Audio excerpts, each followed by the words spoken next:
সামনে লেডিসের পরেরটাই কোনো সময় ফাঁকা দেখতে পাওয়া যায় না। আমরা দাঁড়িয়ে আছি এখন 20 নাম্বার প্ল্যাটফর্মে। আমরা চক্রধরপুর এক্সপ্রেসে করে ট্রাভেল করবো আজকে। আর এই হচ্ছে S2 platform number 20। Chakradharpur express এসে দাঁড়িয়েছে হাওড়া রেলওয়ে স্টেশনে। 50, 51 এই তো লাইট জ্বলেছে। এই সাইড আপারটা আমাদের আছে। আরে ওইখানে লোকটা দাঁড়িয়ে ছিল, পুরো ফলো করছে। ট্রেন ঢুকলে এখন বাগনান রেলওয়ে স্টেশনে। প্রায় 1 ঘন্টা লেটে খড়গপুর এলো। বেশ ভালো খিদে পাচ্ছে। বাঁকুড়া অলরেডি পেরিয়ে গেছে, বিষ্ণুপুর পেরিয়ে গেছে। চক্রধরপুর এক্সপ্রেসের 15 থেকে 20 মিনিট ব্রেক নেয়। We are very close to Purulia. T40 number 1 train পুরোই ফাঁকা হয়ে গেল পুরুলিয়া। আমরা এসে গেছি পুরুলিয়াতে 7:36 মিনিট। আর এই হচ্ছে আমাদের চক্রধরপুর এক্সপ্রেস। প্রথমে লজে যাবো, লজে গিয়ে ফ্রেশ ট্রেশ হয়ে তারপরে বিয়ে বাড়ি যাবো।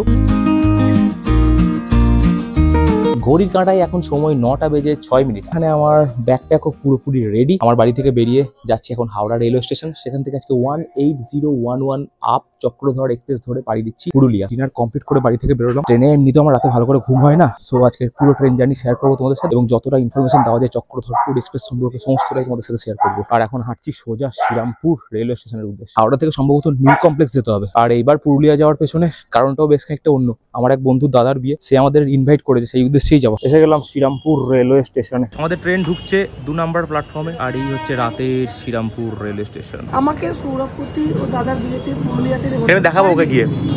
আমার বোন পে করেছে, কিন্তু তুই ওর বাড়িতে গিয়ে পিঠা খেয়ে এসেছিস, তাও করেনি। পিঠা খেয়েছি, ওর সাথে এত বেশি কথা হলো আমার, আমাকে ভালো বললাম, তাও কিছু করার নেই, সরি। সামনে লেডিসের পরেরটাই যাবো। আয় চলে এটাতে যাবো। ঘড়ির কাঁটায় সময় ঠিক রাত্রি 9:55 মিনিট। শ্রীরামপুর স্টেশনে এসে থামলো বর্ধমান হাওড়া লোকাল। রাতের ট্রেন হওয়ায় ভিড় তুলনামূলকভাবে অনেকটাই কম। শ্রীরামপুর থেকে হাওড়ার ডিস্টেন্স অ্যাপ্রক্সিমেটলি 20 কিলোমিটার। ট্রেনে উঠে বসার জায়গা পেতে কোনো রকম সমস্যাই হলো না। 10:30 মিনিট ট্রেন ঢুকছে হাওড়া রেলওয়ে স্টেশনে। এই একমাত্র স্টেশন কোনো সময় ফাঁকা দেখতে পাওয়া যায় না। সকাল, রাত, গভীর রাত, ভোরবেলা, যে কোনো সময় আসা যায়, স্টেশন সবসময় ভর্তি থাকে। 19, 20, 21 এই 3টে প্ল্যাটফর্মের মধ্যে কোন একটা থেকে ছাড়বে চক্রধরপুর এক্সপ্রেস। নতুন যে গ্রিন লাইন মেট্রোটা খুলেছে হাওড়া থেকে স্প্ল্যানেডের, এদিক থেকে বেরিয়ে যাওয়া যায় এইখানটা করে হচ্ছে মেট্রোটা। ওল্ড কমপ্লেক্স ছাড়িয়ে ধীরে ধীরে গুটি গুটি পায়ে মানুষের ভিড় এড়িয়ে পৌঁছে গেলাম নিউ কমপ্লেক্সে। নিউ কমপ্লেক্সে পৌঁছে জল এবং টুকিটাকি কিছু খাবার দাবার কিনে অপেক্ষা করতে লাগলাম চক্রধরপুর এক্সপ্রেসের জন্য। এই 18011 চক্রধরপুর এক্সপ্রেস হাওড়া থেকে 11:35 ছাড়ার সময়। এখন অলরেডি 11:34 বাজছে, এখনো পর্যন্ত ঢোকেনি, সেটা আলাদা কথা। বাট যেটা আমি বলতে চাইছিলাম, হাওড়া থেকে সপ্তাহের প্রত্যেক দিন 11:35 মিনিটে 18011 চক্রধরপুর এক্সপ্রেস এবং 18013 Howrah to Bokaro steel city express একসাথে মার্চ হয়ে রওনা দেয়। আদ্রা পৌঁছানোর পর দুটো ট্রেন ভাগ হয়ে যায়। একটা চলে যায় চক্রধরপুরের উদ্দেশ্যে, একটা চলে যায় বোকারো স্টিল সিটির উদ্দেশ্যে। আমরা যেহেতু পুরুলিয়া যাবো, আমরা চক্রধরপুর এক্সপ্রেসে করে ট্রাভেল করবো আজকে। এবং হাওড়া থেকে পুরুলিয়ার ডিস্টেন্স মোটামুটি 323 কিলোমিটার। অ্যাপ্রক্সিমেটলি 6 ঘন্টা 45 মিনিটে ট্রেনটা এই ডিস্টেন্স কভার করে। হাওড়া থেকে পুরুলিয়ার মধ্যে ট্রেনটা স্টপেজ আছে 21টা এবং 49টা ইন্টারমিডিয়েট স্টেশনের উপর দিয়ে ট্রেনটা কিন্তু ট্রাভেল করে। ট্রেনটা সাঁতরাগাছি থেকে ছেড়েছে কিছুক্ষণ আগে, অ্যানাউন্সমেন্ট হলো, বাট এখন অব্দি হাওড়া পৌঁছায়নি। আমরা এগোচ্ছি একটু সামনের দিকে, যেহেতু স্লিপারটা পড়ে একদম সামনের দিকে। টোটাল স্লিপার আছে 5টা, এসি 3 টায়ার আছে 2টো, এসি 2 টায়ার আছে 1টা এবং একটি কোচ আছে যেখানে এসি 2 টায়ার এবং এসি ফার্স্ট ক্লাস মার্জ আছে। ট্রেনটায় কোনো প্যান্ট্রি কার নেই। অনলাইন যে ক্যাটারিং সার্ভিস তোমরা যদি চাও তাহলে অ্যাভেল করতে পারো। প্ল্যাটফর্মের দিকে ঢুকবে, প্রথমে পড়বে Bokaro steel city express. Bokaro steel city express পুরো ক্রস করার পরে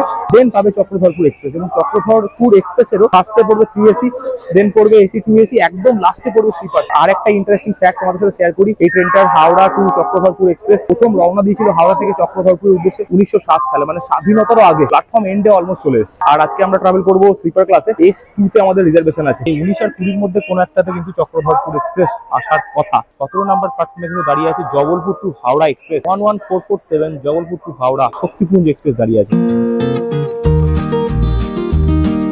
এইখানটাতে সিগন্যাল দেখা যাচ্ছে, এইখানটাই প্ল্যাটফর্মে। আর এই হচ্ছে S2 প্ল্যাটফর্ম নাম্বার 20। নির্ধারিত সময়ের থেকে প্রায় আধা ঘন্টা লেটে হাওড়া স্টেশনে দেখা মিলল চক্রধরপুর এক্সপ্রেসে। প্রথমে দেখা মিলল বোকারো স্টিল সিটি এক্সপ্রেসে এবং বোকারো স্টিল সিটি এক্সপ্রেস শেষ হওয়ার পরে তার পেছনের ট্রেনটি Chakradharpur express. Bokaro steel city শেষ হয়ে গেছে, এবার এই ট্রেনটা হচ্ছে আমাদের চক্রধরপুর। যেগুলো সব এসি পেরিয়ে তারপরে 2 এসি পড়বে। ভালো ভিড় আছে। চক্রধরপুর এক্সপ্রেস এসে দাঁড়িয়েছে হাওড়া রেলওয়ে স্টেশনে। 12টা বাজতে ঠিক 5 মিনিট বাকি আছে অ্যাপ্রক্সিমেটলি। এই হচ্ছে আমাদের S2 কোচ। আর এখনো দরজা খোলেনি, পুরো লোকজন দাঁড়িয়েছে দরজার সামনে। এদিকেও সেম অবস্থা, ওদিকেও সেম অবস্থা, সব চারিদিকে দরজার সামনে লোক দাঁড়িয়েছে, বাট ভেতর থেকে এখনো দরজাই খোলেনি। 11:35 ছাড়ার কথা ছিল, এখন অলরেডি ঘড়ির কাঁটায় বাজছে 12টা। চাপতে চাপতে মনে হয় 12:30 একটা হবে। তারপরে ভেতরে কোনো লাইট জ্বলছে না, কিছু জ্বলছে না। ট্রেনে উঠেই অদ্ভুত এক অভিজ্ঞতার সম্মুখীন হলাম। পুরো ট্রেনে কোনো আলো জ্বলছে না, চারিদিকে ঘুটঘুটে অন্ধকার, তার মধ্যে কোনো রকমে হাতড়ে হাতড়ে চেষ্টা চলছে সিট খোঁজার। 50, 51 একটু আগে এই তো লাইট জ্বলেছে। 63, 67, 69, 70। এটা নিচটা তো নেই না, উপরটা আছে, এখানে উপরটা। এদিকে দুটো আপার, এদিকে সাইড আপার, সাইড লোয়ারে বসে আছি। এই সাইড আপারটা আমাদের আছে, এখানে দুটো আপার, এখানে দুটো মিডিল। পুরো 12:15 হাওড়া ছেড়ে চক্রধরপুর এক্সপ্রেস রওনা দিল পুরুলিয়ার উদ্দেশ্যে। হাওড়া ছাড়ার সঙ্গে সঙ্গেই ট্রেনে বসে গেল আবার জমাটি আড্ডা, তার সঙ্গে চলতে থাকলো টুকটাক কিছু খাওয়া দাওয়া। ট্রেন দুর্দার গতিতে ছুটে চললো বাউরিয়ার উদ্দেশ্যে।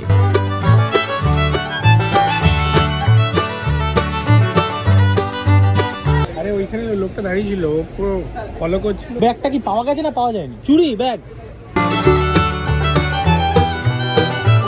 হাওড়া থেকে মোটামুটি 24 কিলোমিটার জার্নি করে ট্রেন এসে দাঁড়িয়েছিল বাউরিয়াতে। এখানে মোটামুটি 1 মিনিট মতো দাঁড়ালো। স্লিপারের টয়লেটটা একটু দেখে আছে যে কেমন স্লিপারের টয়লেট। একটা ব্যাড স্মেল আছে, বাট সেটা ছাড়া দরজায় প্রপার এখানে লক দেখতে পাচ্ছি। এখানে ফ্ল্যাশ কি কাজ করছে, একটু জোরে প্রেসার লাগাতে হবে মনে হচ্ছে। খুবই হালকা হালকা জল পড়ছে। দেন এখানে লাইট আছে, এখানে বেসিন আছে, বেসিনের পাশে কোনো সাবান নেই। আর এখানে একটা মিরর আছে যেখানে আই থিঙ্ক তোমরা আমাকে দেখতে পাচ্ছ। ঘড়ির কাঁটায় এখন 1:24। ট্রেন ঢুকলে এখন বাগনান রেলওয়ে স্টেশনে। এখানেও মোটামুটি 2-3 মিনিটের হল্ট লাগে, তারপরে ছেড়ে দেবে। আর একদিকে কম্পার্টমেন্টের এই অবস্থা, সব লোকজন ঘুমাচ্ছে, কেউ জেগে নেই। বাগনান ছাড়ার সঙ্গে সঙ্গেই ট্রেনের কামরার ভেতরের দৃশ্য পুরোপুরি বদলে গেল। চারিদিকে মানুষজন সবাই ঘুমিয়ে পড়েছে। ট্রেনের ভেতরে আবার বিরাজ করছে ঘুটঘুটে অন্ধকার। মেচেদা ক্রস করার পর যখন খড়গপুর ঢুকলাম, তখন ট্রেন চলছে অলরেডি 1 ঘন্টা লেটে।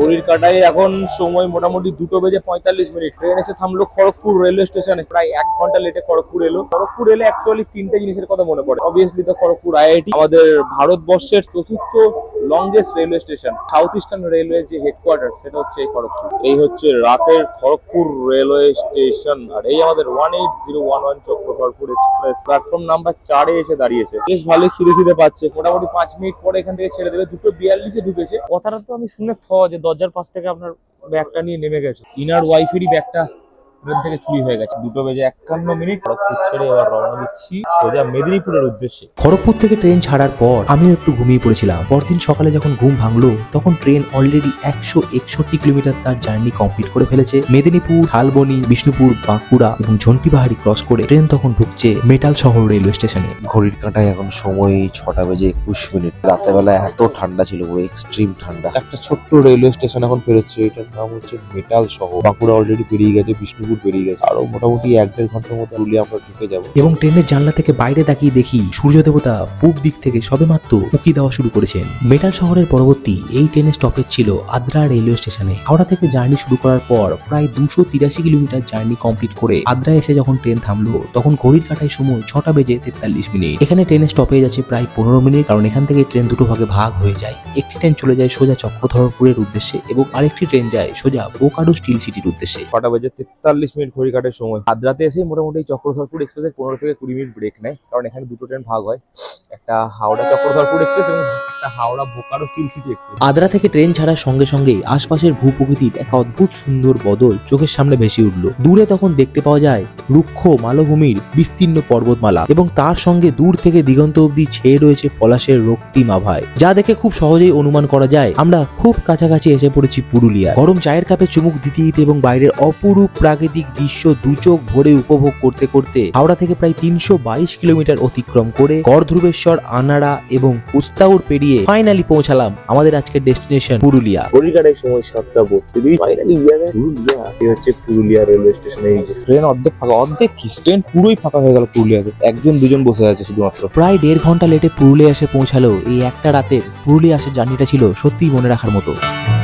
আমরা এসে গেছি পুরুলিয়াতে 7:36। আর এই হচ্ছে আমাদের চক্রধরপুর এক্সপ্রেস। এখন বিয়েবাড়ি যাই। ট্রেন ছেড়ে দিল পুরুলিয়া থেকে। প্রথমে লজে যাবো, লজে গিয়ে ফ্রেশ ট্রেশ হয়ে তারপরে বিয়েবাড়ি যাবো। পুরুলিয়া রেলওয়ে স্টেশন থেকে বাইরে বেরিয়ে প্রথমেই চলে গেলাম আজকে আমাদের পুরুলিয়াতে থাকা স্টে হোটেল পুরুলিয়া ইনে। সারা রাত্রি ট্রেন জার্নির ফলে প্রত্যেকে প্রচন্ড টায়ার্ড এবং সবারই দরকার একটা সুন্দর লম্বা ঘুমের। সন্ধে হতে না হতেই ফ্রেশ হয়ে চকচকে রঙিন জামা কাপড় পরে পৌঁছে গেলাম আজকে আমাদের পুরুলিয়াতে বিয়েবাড়ি। আশপাশে যা দেখছো সেটা হচ্ছে আজকে আমাদের এই বিয়েবাড়ির সমস্ত দৃশ্য। কিছু স্মল গ্লিমসেস তোমাদের জন্য তুলে ধরছি। সামনে আমাদের পাত্র পাত্রিকাও দেখতে পাচ্ছ এবং তার সঙ্গে ফুচকা স্টল, বিয়েবাড়ির ডেকোরেশন, খাওয়া দাওয়া, এভরিথিং, কিছু ছোট ছোট গ্লিমসেস, ছোট ছোট মুহূর্ত তোমাদের জন্য তুলে ধরলাম। এবং আজকের ভিডিও এখানেই শেষ করছি। যদি কিছু ভালো লেগে থাকে ডেফিনেটলি লাইক, কমেন্ট, শেয়ার করে জানিও। চ্যানেলটাকে সাবস্ক্রাইব করতে ভুলে গেলে চলবে না, এবং সাবস্ক্রাইব বাটনের পাশে যে বেল বাটনটা আছে সেটা অবশ্যই প্রেস করে দিতে হবে, তাতে যখনই কোনো নতুন ভিডিও তোমাদের জন্য আপলোড করব সবার প্রথমে নোটিফিকেশন ডিরেক্টলি তোমাদের কাছেই চলে যাবে। দেখা হচ্ছে আবার কোনো একটা এক্সাইটিং ব্লগে। পরদিন ভোরবেলা ঠিক 5:30 পুরুলিয়া হাওড়া সুপারফাস্ট এক্সপ্রেসে করে পাড়ি দিয়েছিলাম হাওড়া। সেই গল্প নিয়ে না হয় আসছি অন্য কোনো একদিন। ততক্ষণ অবধি খুব ভালো থেকো। See off, tata guys.